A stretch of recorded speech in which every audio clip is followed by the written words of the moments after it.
You two look downright poor. The stench of poverty is wafting over here. Gross, it's gonna cling to my expensive clothes. People earning a measly $100,000 a year need to disappear. When I accidentally ran into Jake and Sophia, they gave me a cold look. They even pitted Ethan, standing next to me, as a dirty low-wage worker. 15 years ago, Jake suddenly left me and remarried. His new wife was a doctor's daughter. Wonder how great being a doctor's daughter really is. Amidst Jake and Sophia's laughter, Ethan straightened up and spoke. Are you perhaps mistaken? My income is $100,000 a month. What? For a moment, both of them furrowed their brows in confusion, but soon burst into laughter. Yeah, right, stop lying like a kid. Wow, really? You get paid with those million-dollar bills from a kid's bank? I've always been terrified of Jake. Couldn't stand up to him. But now, after 15 years, the tables have turned, and it's time to make them understand that. I'm Emily. A housewife in her 40s. Been busy lately, but finally got around to getting a haircut. Felt so refreshed after a thorough spa. Not just my hair, my whole body felt lighter. Touching my neatly arranged hair, I suddenly felt a tightness in my chest. Remembering the old days, feeling almost crushed by the memories. I'd like you to hear a bit about the past. I first got married nearly 15 years ago. At 27. Sadly, it wasn't the sweet newlywed life from the start. After our marriage, Jake quit his job to become a house husband. He felt undervalued at work and was accumulating stress. It was hard, but he endured it, maintaining a brave front. It's regrettable, as we were colleagues at the same workplace, that I couldn't notice his struggle. I was working full-time, so it wasn't a problem at all. That's why I vowed to support him. However, we're running short on funds, he would always say, looking sour. Complaining every month that the living expenses were insufficient. Already? It's only mid-month. Well, if you give me so little, it's inevitable. But, you know, I used to live alone on half of this budget. Suddenly, Jake's eyes would blaze. So it's my fault? You expect me to get used to housework overnight like some experienced housewife? Despite cleaning and cooking for you, why do I have to put up with complaints? Jake would stomp his feet like a tantrum-throwing child, ranting rapidly. Eventually, I stopped giving him living expenses, letting him manage my salary instead. I'd receive a $400 allowance each month. But even that stopped coming through. The household budget is tight this month. Can't give you any allowance. Then, can I at least have some money for a team building party? A party? With your pathetic earnings, you're not in any position to attend such events. Every time Jake yelled, I grew more afraid to speak up. He wasn't always like this. A kind, cheerful man. Beloved by everyone at work, regardless of gender. This attitude must be because he's mentally exhausted. Just for now, just for this moment, I'll be kind. That was the feeling, but that just for now went on for 3 months, 6 months. The end of just for now became unclear. Here, your lunch. Even though I'm still sleepy, I woke up early today just for you, Emily. Every morning, he would give me sandwiches for lunch. Initially, they contained ham, but lately, it's just been cheese. But today's sandwiches are plain. I wonder if there's anything inside. This month's salary was $5,400. Wasn't there too little overtime? You realize we can't live decently on this, right? Be grateful you even get bread, you incompetent. Yeah. Make sure you bring home at least $6,000 next month. Okay. I want to do better, but somehow I can't find the energy. Sighing as I nibble on my breakfast toast. Frankly, Jake sighs even more heavily than I do. So being a section chief isn't all that, huh? It must be because, you know, they have to give positions to women too in this day and age, so they just randomly picked Emily for the role. Thought being a section chief would pay more, but look at this. A woman section chief is just for show, the salary says it all. I'm sorry. If I were the section chief, I could have contributed more to the company. Perhaps the reason Jake decided to quit was because I got a position before him, hurting his pride. If that's the case, it's my fault he's feeling down. I can't blame Jake. I have to follow Jake. I was startled while brushing my teeth after breakfast.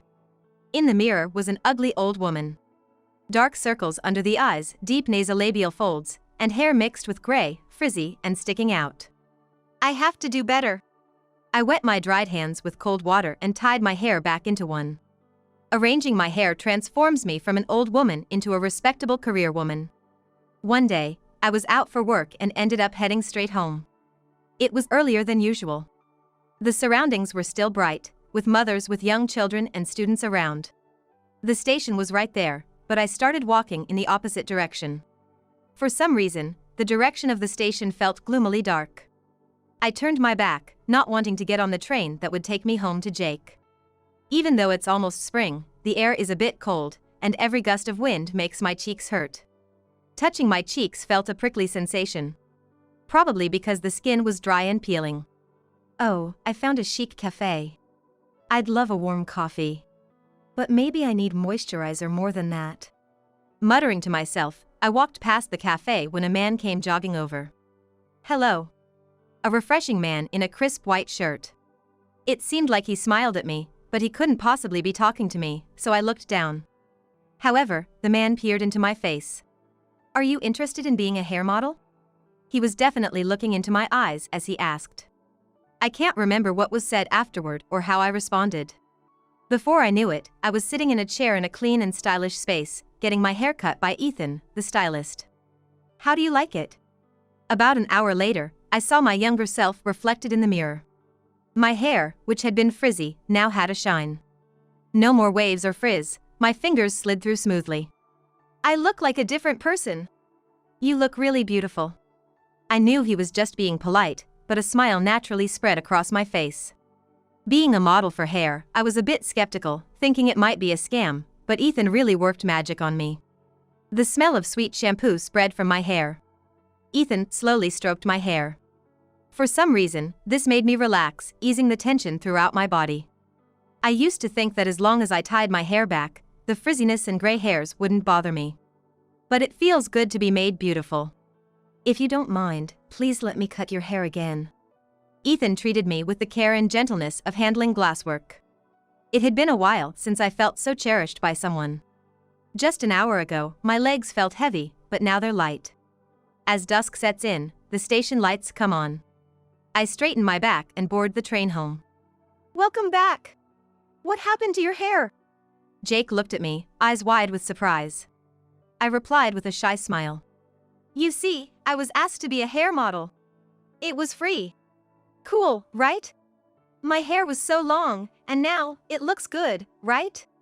I wasn't expecting him to say it suited me. I just wanted him to laugh and say how refreshing it is, or how lucky I was it was free. But Jake's face twisted in anger. What? Free? That's a lie, right? Spending money carelessly even though you earn so little? So, you've been out playing by yourself while making me do all the housework? His reaction was completely unexpected, and I stumbled over my words. No, it really was free. I don't even have any cash. How could I afford to go to the salon? Is that your roundabout way of asking for pocket money? You're terrible. What? No, that's not what I meant. When was the last time Jake and I had a normal conversation? Tonight's dinner is just takeout fried chicken, still in the plastic container. If I say it's delicious, he'll probably snap, saying store-bought meals always taste better than anything he makes. If I try to fold the laundry piled on the sofa, he'll accuse me of trying to annoy him. So, I always just dig out whatever clothes I need from the pile. A bit wrinkled, but if I dared to iron them, Jake would blow up. I've always been careful not to upset Jake, who's been struggling mentally. It's pointless to argue that being a hair model was free or that I'm happy my hair looks nice. I'm sorry. Lately, our conversations have been nothing but Jake getting angry and me apologizing. Being with Jake is exhausting. But the thought of distancing myself from him never crossed my mind. I don't want to cause unnecessary worry to people from our former workplace, so I told them Jake left his job for career advancement. That's why he still keeps in touch with his former colleagues. If they found out I left Jake because he's struggling mentally, I'd probably be ostracized. That's when it hit me. Have I only been thinking about myself all this time? Not wanting to stay with Jake because it's hard for me, worried about my own reputation at work.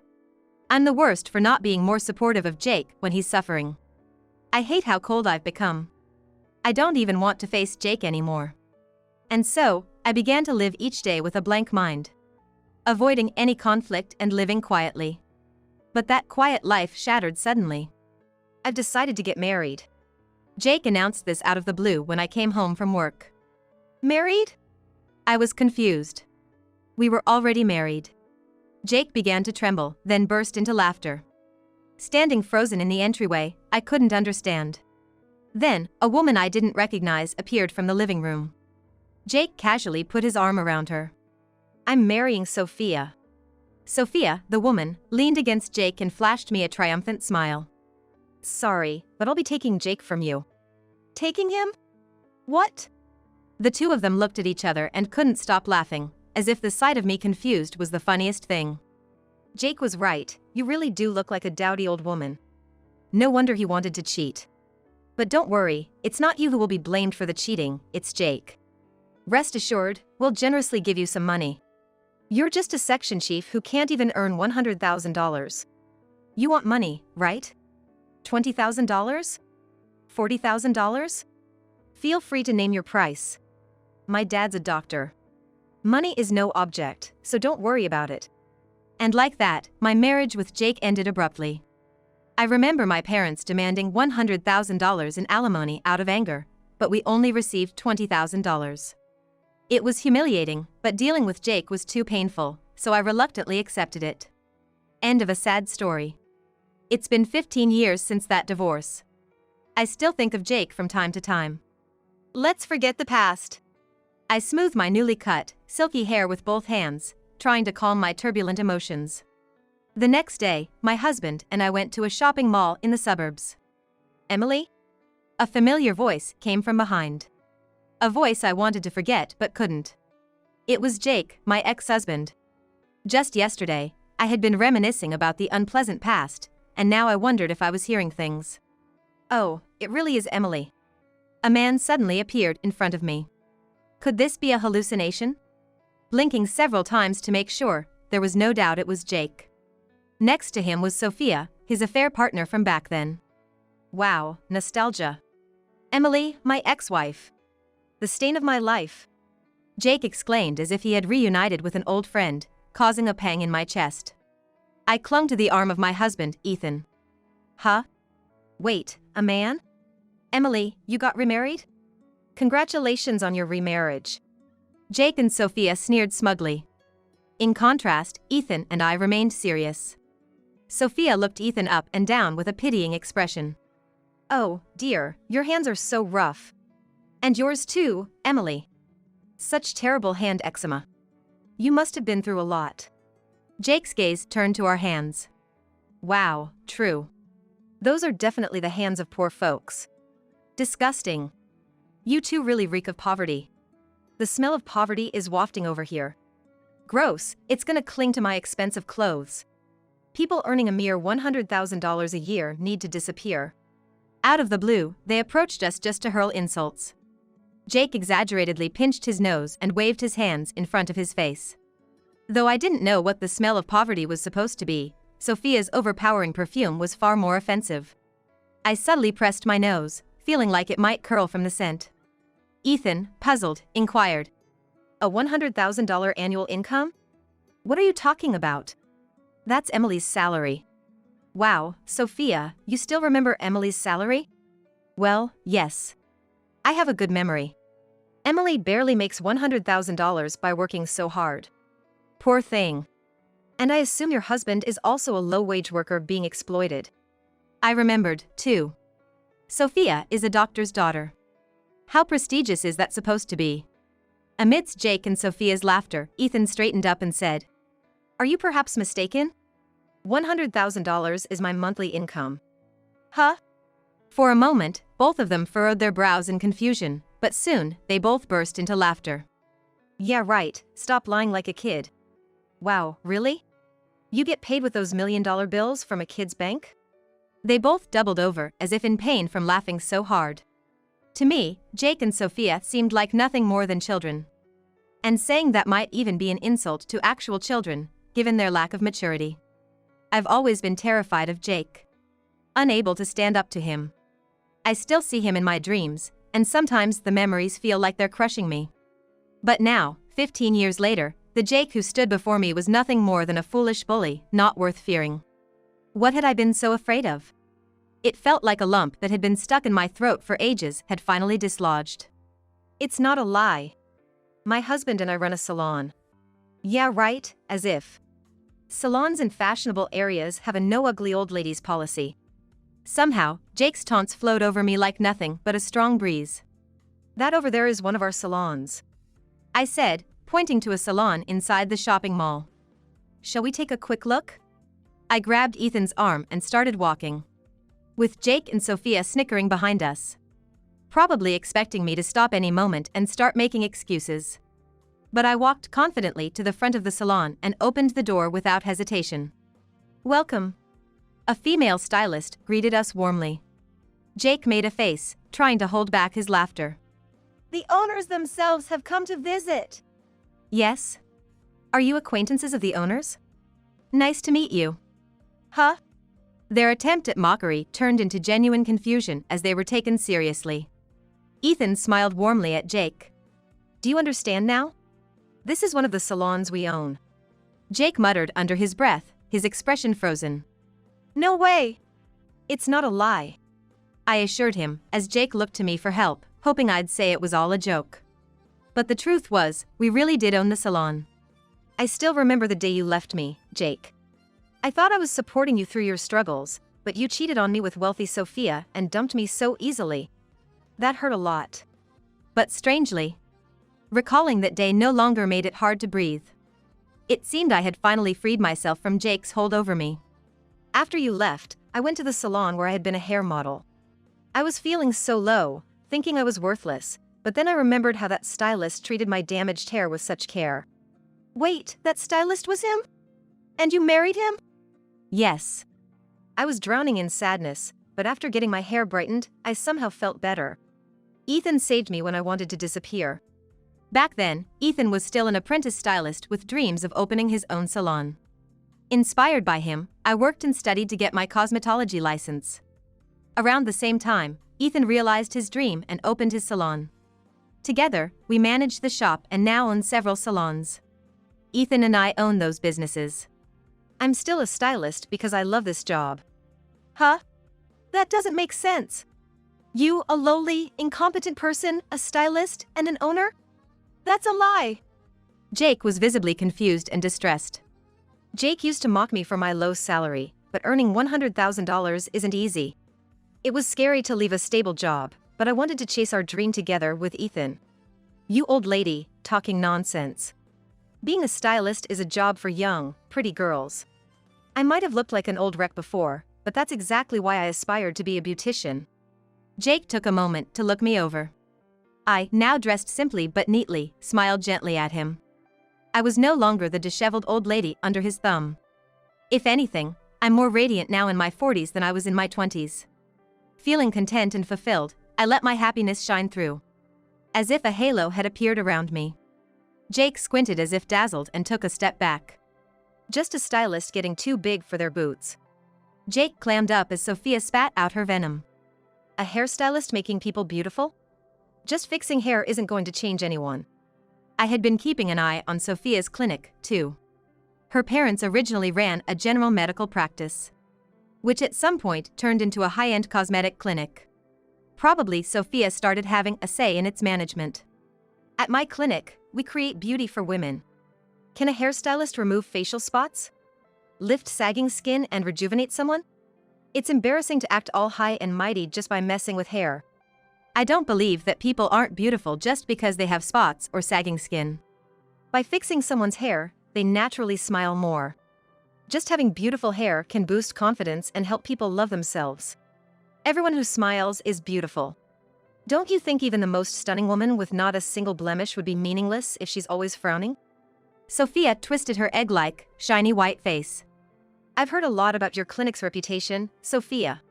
People hoping to become more beautiful but ending up with burns or severe swelling seems to be quite common, right? What? Stop making strange accusations.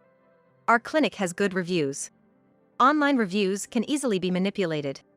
But the word of mouth that spreads from person to person can't be controlled, can it? Being well-connected in the beauty industry, I hear both good and bad rumors. I didn't even need to look into it myself, stories about her clinic just come to me. I heard that even when people just want a spot removed, you force on them additional treatments for wrinkles, pores, and sagging they didn't ask for. I'm just trying to make them as beautiful as possible. And pushing unnecessary home care products too aggressively? I'm just recommending good products. Sophia raised her voice in irritation. High-pressure sales tactics in a private room must be terrifying for the patients. Patients who clearly suffered burns from treatments are told it'll heal over time on its own and ignored, right? I don't know anything about that. I'm not a doctor. It's my dad's clinic, so it's none of my business. Indeed, she's not a doctor. Strange. I've heard people were told they were treated by the talented and beautiful doctor, the daughter of the clinic owner. With pride, Sophia said, "Well, patients are happier being treated by me, a beautiful woman, than by an old clinic director. It's a cosmetic clinic, after all. Looks are everything." So, you're pretending to be a doctor? Don't exaggerate. I didn't use any scalpel. Lasers and injections are so simple, anyone can do it. The attitude of not thinking about selling aggressively, making mistakes, or even impersonating a doctor as wrong is chilling. I thought rumors tend to be exaggerated, but I can't believe they're actually true. Taking out my phone, I calmly stated, "I'm going to report this." Pretending to be a doctor and performing medical procedures without a license is a crime. Sophia clenched her teeth in dissatisfaction. Jake tried to stop me hastily. "Report? To the police? Come on, don't do that." While Sophia seemed numb to her actions, Jake was different. Aware of the illegalities. "If you report us, what will happen to our clinic? Don't be spiteful just because I dumped you." "It has nothing to do with our past, Jake. I'm reporting because I now know there's a definite problem with the clinic." Realizing I was serious, Jake quickly changed his tune. "Actually, I've been sick of Sophia's ways too. She's too selfish, thinking she can do whatever just because she's a doctor's daughter. I'm breaking up with her, so we're unrelated now. Do whatever you want with the report. Seeing how wonderful Emily has become made me realize how awful Sophia is. Hardworking Emily and Sophia, who just leeches off her parents' money, can't even compare. Emily, you're a great woman. I love you." Jake's straightforward confession was appalling. I almost blurted out, "Oh," in disgust. "After all I've done to support you, you say that? What's so great about being a doctor's daughter? You just play around with your parents' money. Plus, your parents don't even earn as much as Emily does now." Their ugly quarrel began. I wanted no more involvement with them, so I pulled Ethan away to leave. "Emily, wait! I'm serious about you." Jake attempted to follow, but Sophia tackled him down. "If you're switching to her after I've spent so much on you, give me my money back. Always about money with you. You should just happily scatter your wealth around since that's all you're good for." In the middle of the shopping mall, a wrestling match broke out. Security came to pull them apart, but Sophia broke free and lunged at Jake. "Emily, help! I'm not a gold digger, I love you." Jake, pinned down by Sophia, reached out to me. It wasn't supposed to be funny, but Jake's broken front tooth made it look like a bad comedy, and I couldn't help but laugh. "Shut up!" Sophia's face, as smooth as a boiled egg, contorted with veins popping, and she headbutted him. They were quite the aggressive couple. Ethan and I, having no interest in wrestling, exchanged dry smiles. I used to be a wife who just followed Jake's orders, but Sophia was clearly someone who made her opinions and fists known to Jake. They seemed like they were actually well suited for each other. After that, as I had declared, I reported to Sophia's clinic. It caused quite a stir, with victim after victim coming forward. The clinic was immediately shut down, and Sophia tried to disappear with her parents, but they were quickly caught thanks to a group lawsuit from the victims. Sophia, having practiced medicine without a license, was heavily penalized. Charged with assault and fraud, she received a prison sentence without parole. Her once prized beauty would be hard to maintain behind bars. Jake was suspected of conspiracy but was acquitted. However, during the investigation, embezzlement came to light. It seems he had been secretly taking high-end home care products from the clinic and selling them online.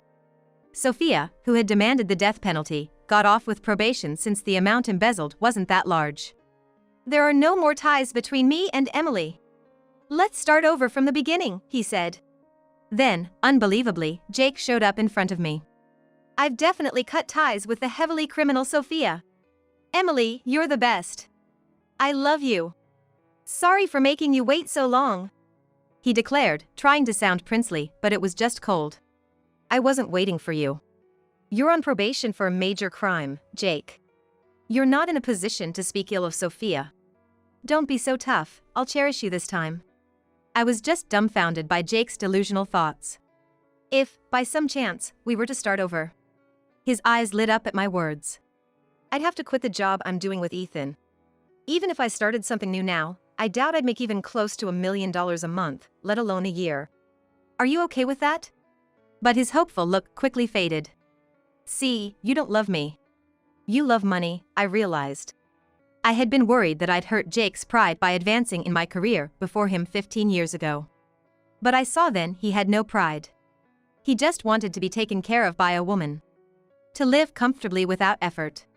If you love money so much, you'd be better off earning it yourself.